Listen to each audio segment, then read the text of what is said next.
sakit-sakit.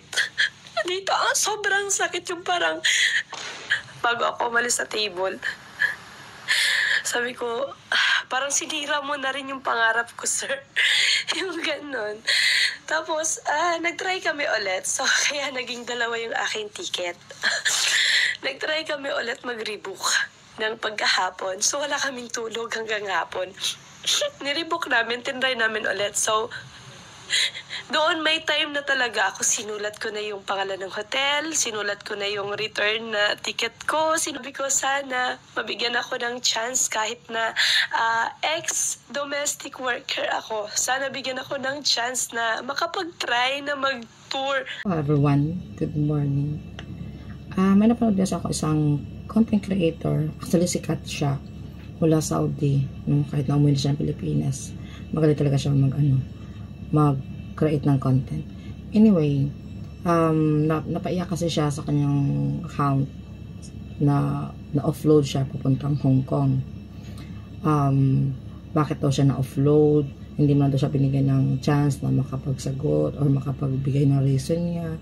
Hindi man siya binigyan something like that pa. Parang ang daming, tapos may namadali siya kasi nga paalis daw ang eroplano. At saka dahil baka nakita daw yung na dati siyang naging katulong sa Saudi or something like that. Yun ba ang siguro ang naging dahilan na siya ay hindi nakapunta sa ibang bansa. Kung sinasabi niya na wala na ba ibang karapatan ang dating isang katulong o isang OFW na katulong ay makapag-travel din sa ibang bansa. Something like that. Mga ganong hinaing niya. Well, kabayan, actually hindi naman talaga yun ang reason. Siguro yung reason is may kakulangan ka ba? Kumbaga hindi ka naging handa na dapat mga papeles mo hindi mo na siya na proper na ihanda. So ikaw na mismo nagsabi na nagmamadali ka, na parang nataranta ka, hindi ka pa nakapag-fill up or something like that. So ganun yun. Kaya sa pangalawang nag-try ka ulit, nag-rebook ka, na-offload ka ulit. Kasi sana hindi mo muna siya talaga sana pinilit na makalabas kasi kaka-offload mo lang, sana pinalipas mo na ilang araw or something like that. So well, ang nangyari na yan, para sa akin, may kakulangan siguro talaga ang about sa information mo, no?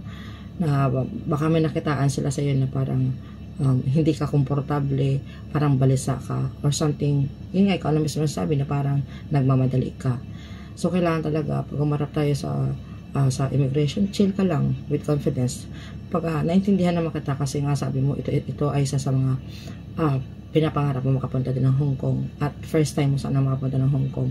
Kasi kahit sabihin natin na ano ka katapang sa social media, ano ka confidence ka sa social media, pag dumating tayo sa mga ganitong bagay, nararamdaman kita na parang nananervyos pa rin talaga tayo. Totoo yan. Kasi kahit ako nga nananervyos din. Diba? Na kahit ako pag umuwi nananervyos din. It's normal lang feeling na ganun. So kumbaga naunahan ka talaga ng siguro nakaba mo, something like that. Na parang hindi ka naging confident talaga sa sarili mo, na parang naging balisa ka. So alam mo kasi kung bakit iniingatan nila yun na bakit makapunta sa Hong Kong. Dahil alam mo naman, ibig sabihin ko na marami dito yung mga ganon-ganon. So, yun ang iniiwasan nila. So yun ang pinaproteksyonan talaga nila. So, para sa akin kasi nakaranas din kasi ako ng tourist dito sa Hong Kong. I've been here in Hong Kong also. Tapos, kung magagaling ako sa Hong Kong, for good ako, for how many years, napunta pa ako ng Malaysia. Nag-work pa ako sa Malaysia. Na isang taon niya, di ko natapos ang kontrata ko. And then, umuwi ako ulit ng Pilipinas kasi nga namatay yung tatay ko. So, nagstay ako sa Pilipinas. Tapos na yun, na-invite ako na isa sa relatives ko na gusto mo pumunta ka ng Hong Kong, ganyan-ganyan, para makapagliaw-liw ka. Parang ganun ang idea sa akin. Pero syempre, ang nag-sponsor talaga sa akin ay yung asawa ko, no? So, kumaga, tinuruan ako ng aking relatives na ito yung ipiprepare mo, ihanda mo yung mga documents like ticket mo, round trip ticket mo, invitation letter galing sa relatives ko, tapos address kung saan siya nakatira, proof, something like that, plus yung ang backup letter ng aking asawa na siya nga nag-sponsor sa akin kasi gusto niya muna ako mag-aliw-aliw kasi afam yung asawa ko, diba? Tapos ang birth certificate ng asawa ko, passport, parang something, niready ko lahat yun. So, kumbaga, pagdating ko ng immigration, syempre, tatanungin ka talaga, anong gagawin mo sa Hong Kong? Di ba? Magtuturis ako, di ba? Sir, gusto ko lang, in-invite lang kasi ako ng relatives ko, at saka syempre, sponsor to ng asawa ko, na makapunta ng, kasi ang sagot ko pala doon, ang sagot ko sa officer, kasi sir, gusto ng asawa ko muna makapag-relax muna ako, kasi syempre, kamamatay lang ng tatay ko. So, gusto niya muna akong ganun kasi naawa siya sa akin, no? Parang ganyan. So, sabi niya, bakit asan yung death certificate ng tatay mo? Siyempre, naka-ready din ako kasi talagang hinanda ko din yun. So, binigay ko rin death certificate ng tatay ko, asan yung supporting letter ng asawa ko, asan yung passport, document, marriage contract, kompleto talaga ako. Binigay ko talaga sa officer. Tinignan lang niya, binasa lang niya, yun lang. And then, saan daw ako titira? So, ito, binasa ko ito sa isang relatives ko, na doon ako makitira muna sa kanya para makapag-relax man lang, ganyan-ganyan. So, binigay ko ang full address. So, kumaga lahat ng information na dapat kong i-provide ay naibigay ko talaga yun. So, with confidence din naman. Siyempre, tapos, ipakita mo din yung, hindi naman sa, ang pag-aura naman, plus lang yun bonus lang yun po, hindi naman talaga yun ang maging main talaga reason na dahil simple ka lang, hindi kahit simple ka lang, kung talagang kompleto ka naman ng requirements, makakalusot ka pa rin yan. Hindi yan basihan lang talaga na kailangan mo, kahit magpaganda ka pa dyan, kahit magmadamadaman ka pa dyan, kung kulang talaga ang papeles mo, kulang talaga yan, at wala kang confidence sa sarili mo na magsagot, talagang hindi ka talaga makakapasa ng ganyan. So kailangan talaga with confidence, yung proof na ipapakita mo kompleto, na hindi ka nag-aalangan, na makikita nilang talagang ano ka ba, yung straight to the point or straightforward ka din sumagot, something like that.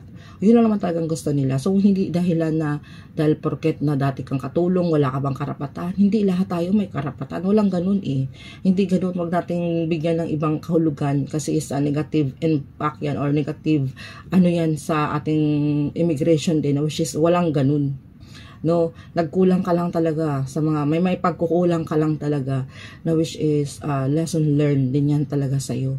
So, wag nating gawing negative ang lahat ng bagay. Dapat maging positive pa rin tayo na ibig sabihin nun, meron ka pa dapat matutunan. Meron ka pa dapat i-improve sa sarili mo. No?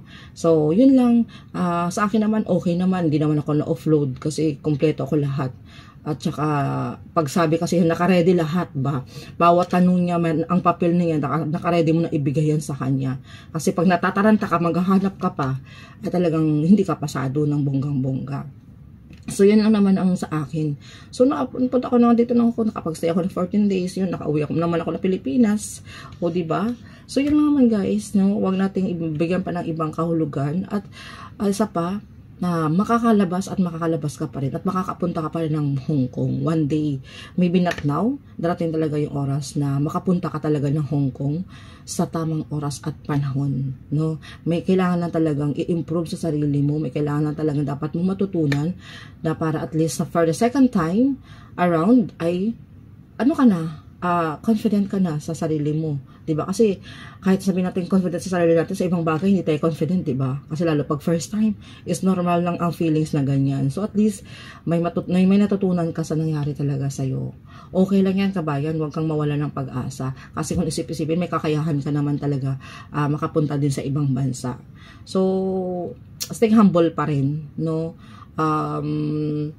Continue pa rin yung kung anong mga pinapangarap mo, ang paggawa ng maganda sa kapwa mo. Yun lang ang masasabi ko. Kaya, wag nating i-discriminate ang sarili natin dahil katulong tayo ay wala tayong karapatan makapunta sa ibang bansa. It's a big X talaga yan, guys. Yun lang. And I thank you. Bye.